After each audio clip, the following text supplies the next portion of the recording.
Good morning student, स्वागत है हमारी ऑनलाइन क्लास में। आज हम जो है 29 number chapter chemical coordination in human, मानव में रासायनिक समन्वय के बारे में पढ़ेंगे। इस चैप्टर के अंतर्गत हमारे शरीर में विभिन्न प्रकार की जो एंडोक्राइन ग्लैंड्स है, अंतःस्रावी ग्रंथियां हैं, उन ग्रंथियों से स्रावित होने वाले हार्मोन और उनके कार्यों के बारे में पढ़ेंगे कि ये हार्मोन जो है किस प्रकार से कार्य करते हैं और हमारे शरीर को किस प्रकार से ये प्रभावित करते हैं। तो आज का जो हमारा जो चैप्टर है 29 chapter chemical coordination in human, मानव में रासायनिक समन्वय, मानव में रासायनिक समन्वय, ये हमारा चैप्टर है। तो इससे पहले ये चैप्टर शुरू करें, हम ये जो है जानते हैं कि ह्यूमन के अंदर मानव जो है, मानव में अपनी बॉडी के विभिन्न जो अंग है हमारे शरीर के, उन अंगों के जो कार्य है उन कार्यों को कंट्रोल करने के लिए दो तंत्र मिलकर काम करते हैं। एक तो है तंत्रिका तंत्र और एक है अंतःस्रावी तंत्र। तो रेगुलेशन का जो काम है, नियंत्रण का, हमारे शरीर में वो दो अंग मिलकर, दो तंत्र मिलकर काम करते हैं। एक तो है नर्वस सिस्टम और एक है एंडोक्राइन सिस्टम।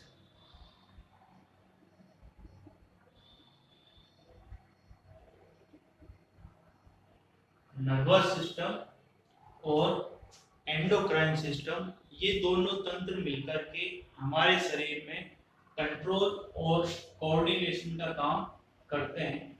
नर्वस सिस्टम यानी इसके अंतर्गत ब्रेन आता है। ब्रेन जो है हमारे शरीर के जितने भी अंग है उनके द्वारा होने वाले जो कार्य है उनको नियंत्रण करता है।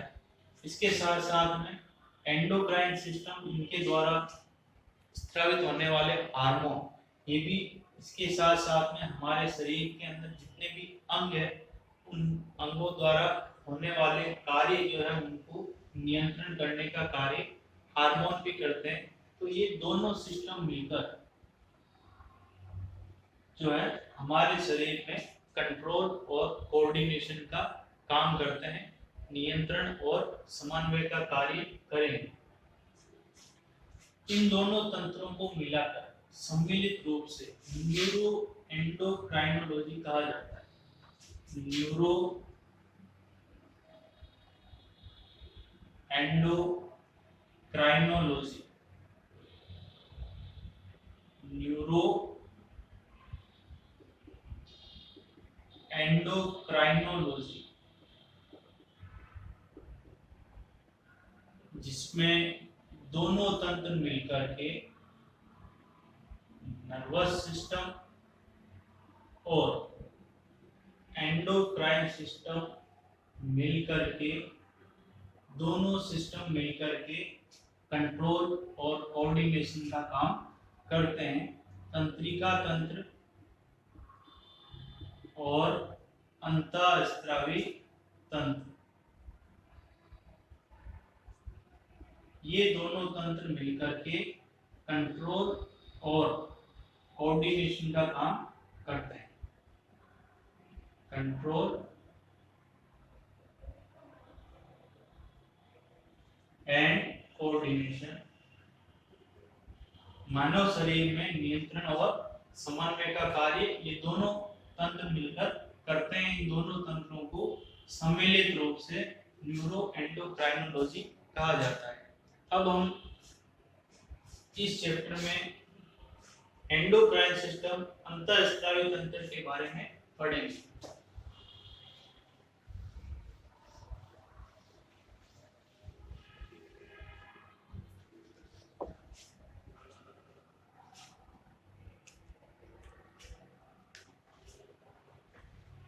सबसे पहले हम देखेंगे कि ग्रंथि या ग्लैंड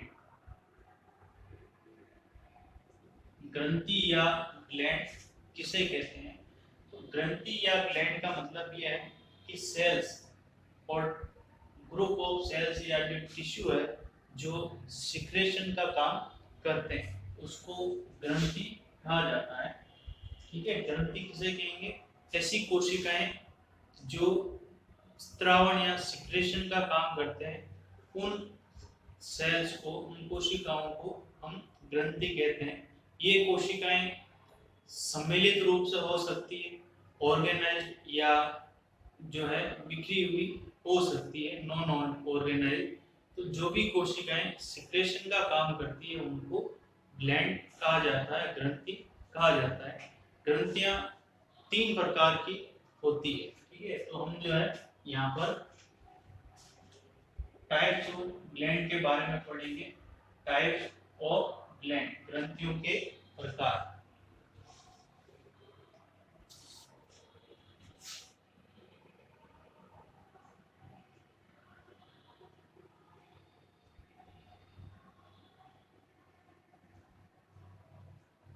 ग्रंथियों के प्रकार, इसके बारे में हम पढ़ेंगे।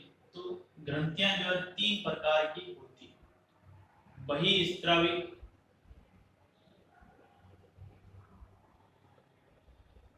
ग्रंथियां, ठीक है, एक्सोक्राइन ग्लैंड्स। दूसरी प्रकार की अंतःस्रावी ग्रंथियां, अंतःस्रावी ग्रंथियां एंडोक्राइन ग्लैंड्स। तीसरी टाइप की जो है वो है मिश्रित ग्रंथियां।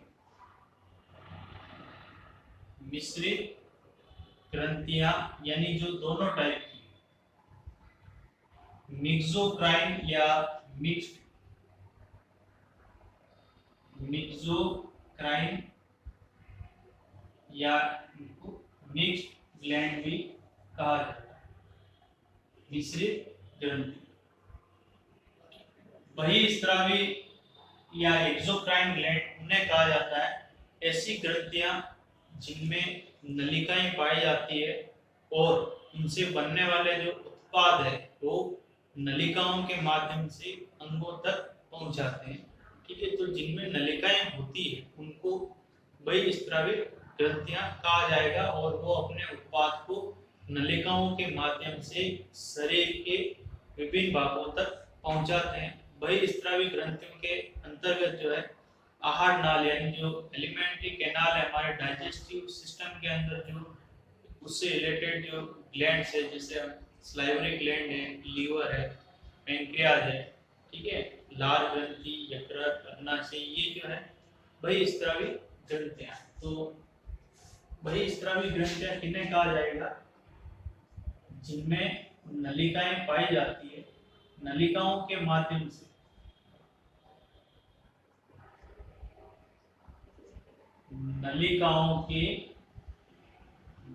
से उत्पाद को अंगों तक पहुंचाते हैं।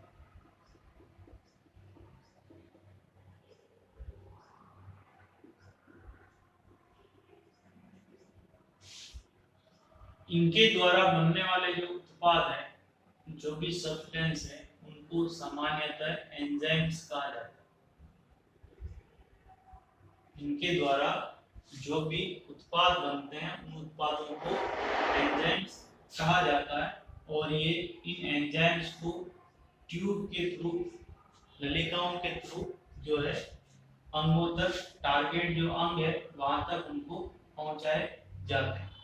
तो इनके अंदर जो है नलिकाएं पाई जाती है। ठीक है, इसका एग्जाम्पल हो जाएगा लीवर, सलाइवरी ग्लैंड, पैंक्रियाज। ठीक है, ये ऐसी जो ग्लैंड है वो एक्सोक्राइन ग्लैंड है जिनमें डक्ट पाई जाती है। इनमें डक्ट होगी, नलिकाएं होती है विद डक्ट। जिनमें नलिकाएं पाई जाती है उनको बहिस्रावी ग्रंथियां कहा जाता है। फिर दूसरी है अंतःस्रावी ग्रंथियां।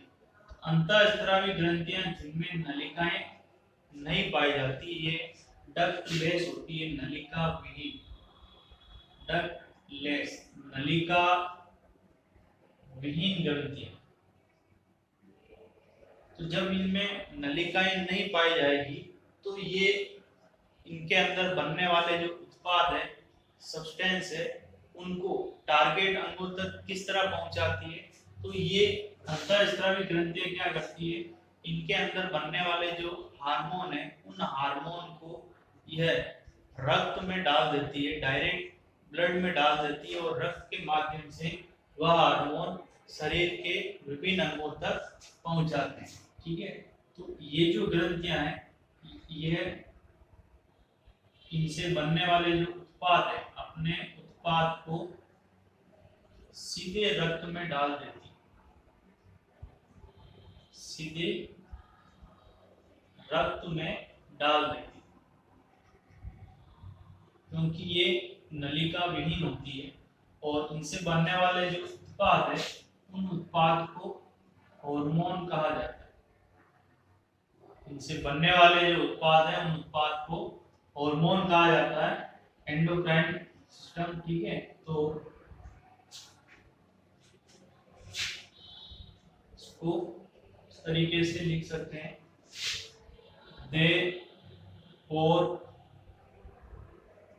their secretion direct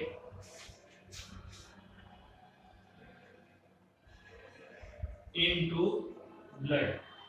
तो ये इनसे बनने वाले उत्पाद को सीधे रक्त में डाल देती है। इनमें नलिकाएं नहीं होती, ये डक्टलेस होती है। तो जितनी भी जो एंडोक्राइन ग्लैंड है, हम इस चैप्टर में पढ़ेंगे। ठीक है, वो डक्टलेस ग्लैंड के बारे में हम पढ़ेंगे। फिर तीसरी टाइप की जो है मिश्रित मिक्स्ड ग्लैंड। तो मिक्स्ड ग्लैंड का मतलब है जो एंडोक्राइन और एक्सोक्राइन दोनों टाइप की होती है, दोनों प्रकार के फंक्शन करती है, उनको मिश्रित ग्रंथियां कहा जाता है। और इसका जो एग्जाम्पल है वो है पैंक्रियाज। पैंक्रियाज जो है ये एंजाइम्स भी सीक्रेट करते हैं और हार्मोन भी सीक्रेट करते हैं। एंजाइम का जो सीक्रेशन है ये एक ट्यूब के थ्रू जो है टारगेट ऑर्गन तक पहुंचाते हैं, जबकि इनके अंदर बनने वाले जो हार्मोन है उन हार्मोन को ये ब्लड में डाल देते हैं, जिससे वो टारगेट अंगों तक पहुंचाए जाते हैं। तो ये तीन टाइप की ग्रंथियां हैं।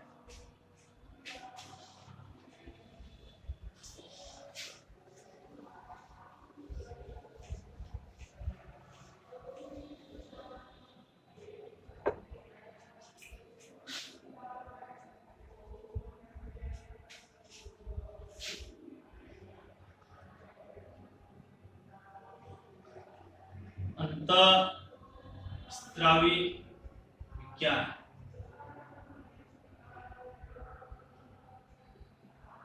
एंडोक्राइनोलॉजी। अंतःस्रावी विज्ञान उसे कहा जाता है कि बायोलॉजी की वह शाखा जिसके अंतर्गत विभिन्न प्रकार की अंतःस्रावी ग्रंथियों का अध्ययन किया जाता है, उनकी कार्यकी का अध्ययन किया जाता है, उसको अंतःस्रावी विज्ञान या एंडोक्राइनोलॉजी कहा जाएगा। तो इसकी जो डेफिनेशन है, इसकी जो परिभाषा है अंतःस्रावी विज्ञान की, एंडोक्राइनोलॉजी की, branch of biology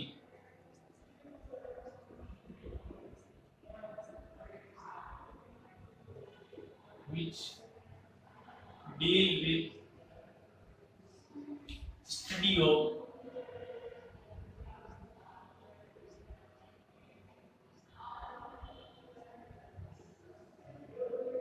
endocrine glands and its physiology is called endocrinology।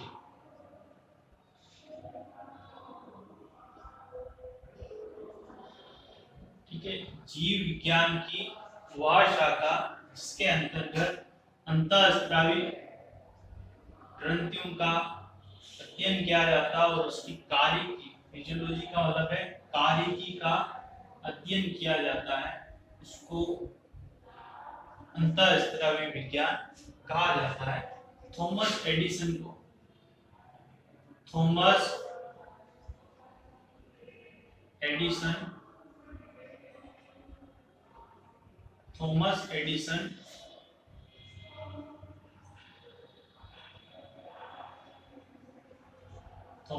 Edison को फादर ऑफ एंडोक्राइनोलॉजी, अंतःस्रावी विज्ञान का जनक कहा जाता है। अंतःस्रावी विज्ञान का जनक जो है वो थॉमस एडिसन को कहा जाता है। अब इसके अंतर्गत हम विभिन्न प्रकार की एंडोक्राइन ग्लैंड जो है उनके बारे में पढ़ेंगे। तो एंडोक्राइन ग्लैंड जो है अंतःस्रावी ग्रंथियां किसे कहा जाएगा कि ऐसी ग्रंथियां जो नलिका विहीन होती है और वो अपने उत्पाद को सीधे रक्त में डाल देती है, उनके उत्पाद को हार्मोन कहा जाता है।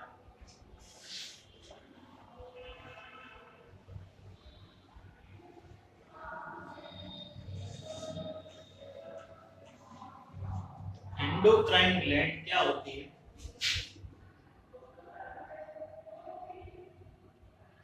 अंतःस्रावी ग्रंथियां endocrine gland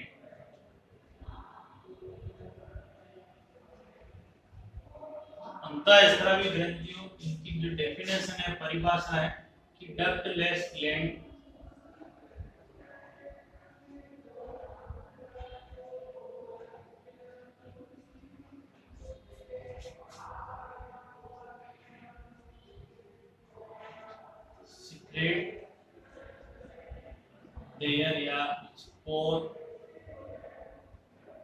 their secretion directly into blood। ठीक है, नलिका विहीन ग्रंथियां जो अपने उत्पाद को सीधे रक्त में स्रावित करती है। नलिका विहीन ग्रंथियां जो अपने उत्पाद को सीधे रक्त में स्रावित करती है।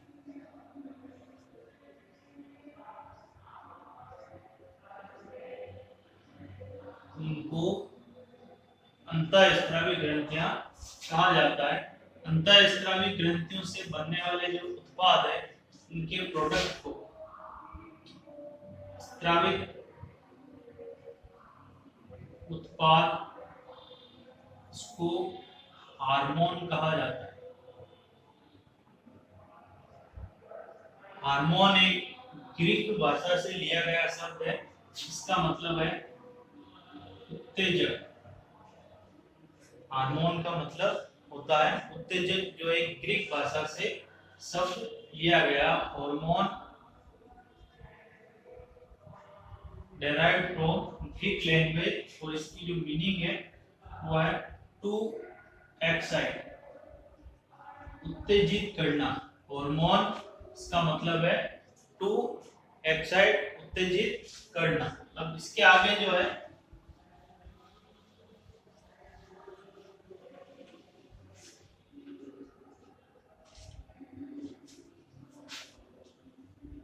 हार्मोन वर्ड, हार्मोन शब्द जो है वो सबसे पहले स्टार्लिंग ने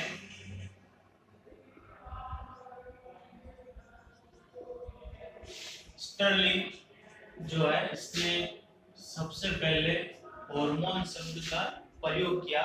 यानी जो हार्मोन जो नाम है, शब्द है, वो किसने दिया? स्टार्लिंग, ठीक है। पहला हार्मोन, सबसे पहला हार्मोन जो है बेलिस और स्टार्लिंग नामक दो वैज्ञानिकों ने हार्मोन की खोज की और उस हार्मोन का नाम है सिक्रेटिन। तो सबसे पहले बेलिस और स्टार्लिंग ने सिक्रेटिन हार्मोन की खोज की। सिक्रेटिन हार्मोन की खोज की।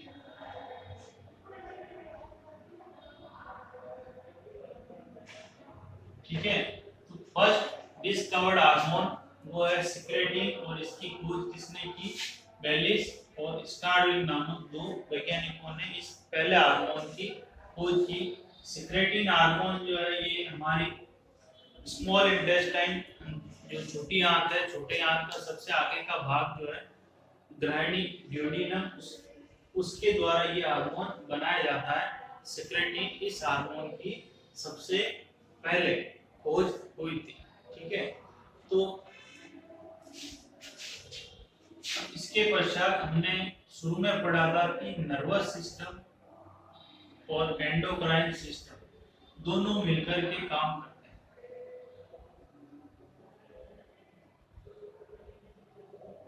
नर्वस सिस्टम और एंडोक्राइन सिस्टम दोनों मिलकर के काम करते हैं। नर्वस सिस्टम जो है ये नर्व इंपल्स जनरेट करते हैं, तंत्रिका आवेग, उसके माध्यम से इंफॉर्मेशन अंगों और जो है ब्रेन के बीच में चलती है। और एंडोक्राइन सिस्टम जो है ये हार्मोन बनाते हैं, हार्मोन के माध्यम से सूचनाएं पहुंचाई जाती है। तो जो नर्व इंपल्स जो है वो बहुत तेज स्पीड से, यानी बहुत कम समय में इंफॉर्मेशन को अंगों और मस्तिष्क के बीच में पहुंचाया जाता है। वेरी फास्ट, बहुत तेज गति से, एग्जैक्ट यानी किस अंग तक पहुंचाना है, पर्टिकुलर उसी अंग तक इंफॉर्मेशन जाती है। लेकिन इसका जो इफेक्ट है, इसका जो प्रभाव है वो बहुत कम समय के लिए होता है, शॉर्ट टाइम। इनका जो इफेक्ट है वो बहुत कम समय के लिए होता है, बहुत तेज गति से एग्जैक्ट पर्टिकुलर उसी ऑर्गन तक जाएगा, लेकिन शॉर्ट टाइम के लिए इनका प्रभाव बहुत कम समय के लिए रहता है। दूसरी तरफ एंडोक्राइन सिस्टम जो हार्मोन बनाते हैं, हार्मोन ये जो है इनका जो स्थानांतरण है, ट्रांसफर है, एक जहां से बनते हैं और उसको जो है जिस ऑर्गन तक पहुंचना है तो वहां तक ये बहुत धीमी गति से पहुंचते हैं। रक्त के माध्यम से, ब्लड के थ्रू ये धीमी गति से पहुंचते हैं। वाइड स्प्रेड, वाइड स्प्रेड का मतलब एग्जैक्ट नहीं है कि जिस अंग पर इसको प्रभाव डालना है ये सीधे उसी अंग तक नहीं पहुंचते हैं, ये सभी अंगों तक पहुंचते हैं, लेकिन प्रभाव उसी अंग तक होता है और इसका जो प्रभाव है वो ज्यादा समय तक रहता है। इनका प्रभाव ज्यादा समय तक रहता है। तो ये दोनों में डिफरेंस है, नर्वस सिस्टम और एंडोक्राइन सिस्टम। इनका जो फंक्शन है वो किस प्रकार से होता है।